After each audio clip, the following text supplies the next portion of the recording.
গতকাল বাজারে গিয়ে এই সমস্ত চারা গাছগুলোকে কিনে এনেছি। ঠিক এই মাটির ঢেলাগুলো থাকে না, এরকম করে করে বিক্রি হয়। তো যাই হোক বন্ধুরা, এখানে আমি অনেকগুলো গাছ কিনে এনেছি। চন্দ্রমল্লিকা, হলিহক, ক্যালেন্ডুলা, অ্যাস্টার, তারপরে এটাকে কী ফুল বলে যেন, চেরি গোল্ড, তারপরে গাঁদা গাছ, এই সমস্ত গাছ কিনে এনেছি। কতটা ফ্রেশ আছে দেখুন, গতকালকে কিনে এনেছি, এখনও পর্যন্ত কতটা ফ্রেশ। আর আমি রেখেছিলাম সারা রাত্রি এই বালতির মধ্যে একটু জল দিয়ে চুবিয়ে এই গাছগুলোকে রেখে দিয়েছিলাম, যার জন্য ওরা এত ভালো ছিল। তো যাই হোক, এবার আস্তে আস্তে করে সমস্ত গাছগুলোকে পুঁতে দেবো। প্রত্যেকটা গাছ পুঁতে দিয়ে তারপর আমি নিশ্চিন্ত হব।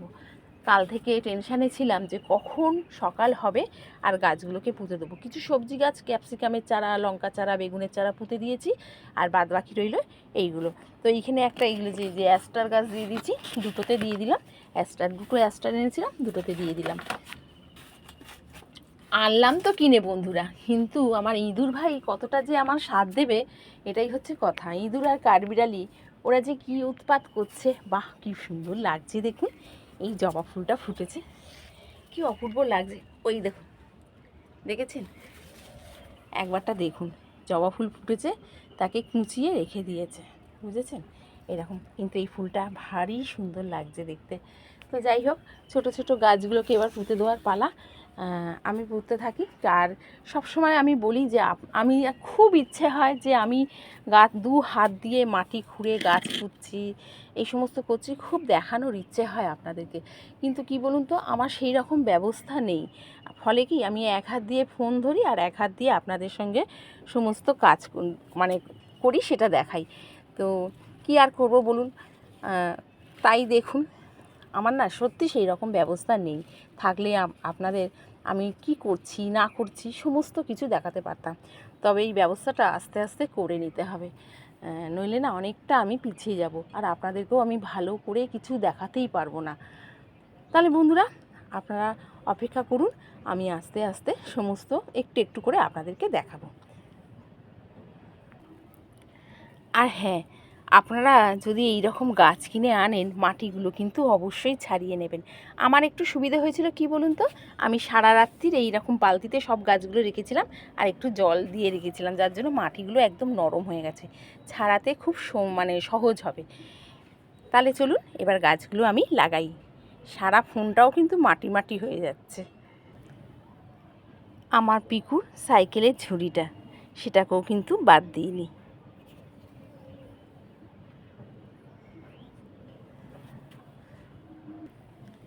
বেশ অনেকগুলো গাছ পুঁতে দিলাম, এখনও এই কটা বাকি। হাতের অবস্থা দেখছেন তো, খুবই খারাপের অবস্থা। তো যাই হোক, মাটি কাজ করব, যদি হাতে মাটি না লাগে তাহলে কেমন হয় বলুন। যাই হোক, মাটির মধ্যেই তো আমরা সব কিছু, তাই জন্য মাটি আমাদের কাছে খুব কাছে। এইখানে এই যে এই টবগুলো সাজিয়ে দিয়েছি, এই দেখুন, দেখতে পাচ্ছেন? এত সুন্দর সাজিয়েছি, কালকে এসে দেখব হয়তো অর্ধেক গাছ নেই। এইটাই খারাপ লাগে জানেন তো, এত ভালোবেসে গাছগুলো পুঁতি, যখন মরে যায় বা কিছু তো খেয়ে নেয় তখনই খারাপ লাগে। আমার গাছ খুব কম মরে, কিন্তু এই যে উৎপাত করে কাঠবিড়ালি আর ইঁদুর, ওটাতে আমার খুব কষ্ট লাগে যে ওরা গাছগুলোকে কীভাবে খেয়ে নেয়। তো যাই হোক, এইবার আরও 3-4টে টব খোঁজার পালা। ওই যে পেয়েছি, একটা বড় টব পেয়েছি। এই যে এই টবটার মধ্যে ভাবছি 3টে যে বড় বড় গাঁদা আছে সেইগুলো দিয়ে দেবো, আর ওইটার মধ্যে ভাবছি ওতেও 3টে গাঁদা একসঙ্গে দিয়ে মশারি দিয়ে ঢেকে রেখে দেবো। নাহলে গাঁদা ফুল একটাও পাবো না, একদম গোড়া শুদ্ধ উবড়ে নিয়ে যাবে, এইরকম অবস্থা। তার মধ্যে আবার নতুন পুঁতেছি না, ওদের তো আরও সোনায় সোহাগা। তো যাই হোক, এই একটা পেলাম, এই একটা টব পেলাম। আর কসমসগুলো যে কোথায় দেবো সেটাই চিন্তা করছি। কসমস ফুল না আমার খুব ভালো লাগে, যখন ওরা হাওয়ায় দোলে ফুলটা এত সুন্দর লাগে কি বলবো। ওরা খুব মাথা নেড়ে নেড়ে খুব খুশি হয়ে কিছু বলতে চাইছে। তো যাই হোক, আমার ছোট্ট বাগান আস্তে আস্তে শীতের ফুল গাছ নিয়ে এসেছি, এইবার আস্তে আস্তে শীতের ফুলও শুরু হয়ে যাবে। এইবার একটু ভালো লাগছে। তবুও জানেন, অনেক গাছ কেনা বাকি এখনও। এইখানে গাঁদা গাছটা দিয়েছি, কিন্তু একে ঢেকে রেখে দিতে হবে। আর চন্দ্রমল্লিকাগুলোর খুব সুন্দর হয় জানেন। একটা চন্দ্রমল্লিকা না কেমন হয়ে গেছে, তাই জন্য ওটা থেকে তুলে অন্য জায়গায় ট্রান্সফার করেছি। ওই যে ওইখানে ওই চন্দ্রমল্লিকাগুলো খুব সুন্দর বেড়ে উঠেছে, কিন্তু এইটা সেই ছোটোই রয়ে গেছে, কেন জানি না, তাই জন্য ওকে এই জায়গাটায় দিয়ে দিয়েছি। দেখা যাক কি হয়, চলুন দেখি। আর এই দেখুন, গ্যাডুলাসের একটা কুঁড়িও চলে এসেছে।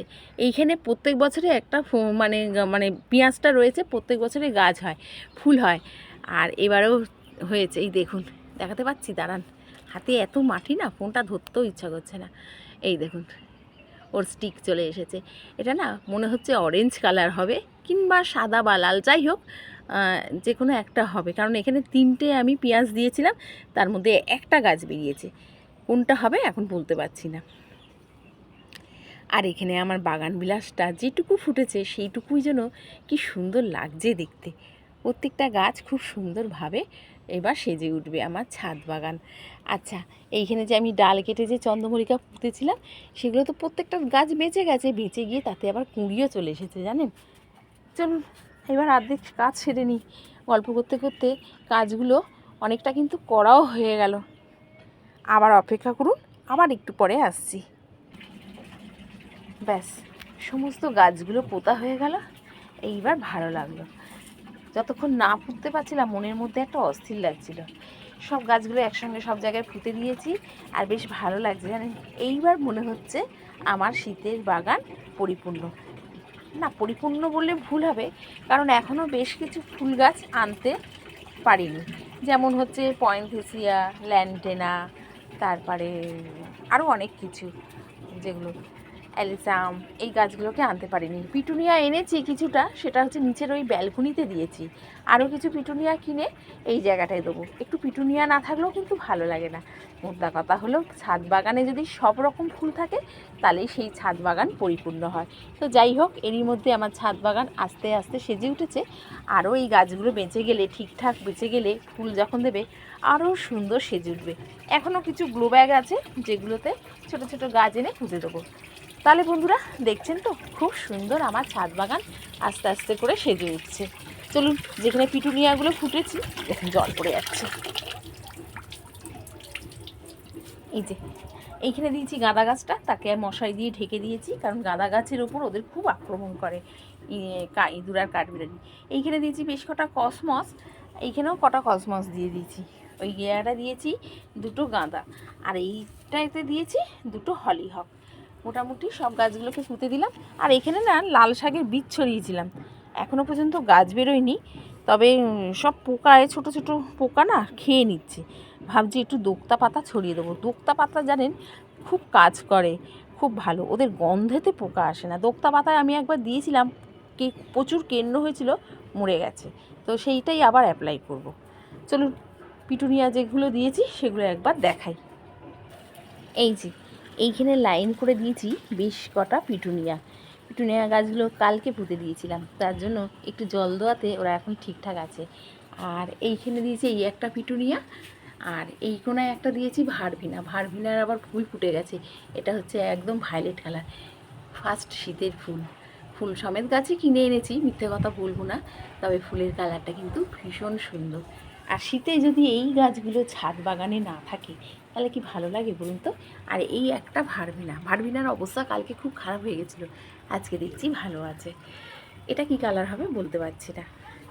তাহলে দেখতে পাচ্ছেন আমার শীতের ছাদ বাগান কিন্তু খুব সুন্দরভাবে সেজে উঠেছে। যখন ফুল হবে না, ব্যালকনিটা ভীষণ সুন্দর লাগবে দেখতে। তাহলে বন্ধুরা, ভিডিওটা আজকে এইটুকু। টাটা। আপনারা খুব ভালো থাকবেন, সুস্থ থাকবেন, এভাবেই আমার পাশে থাকবেন, এইভাবেই গাছের সাথে থাকবেন। আবার দ্বিতীয়বার বললাম টাটা।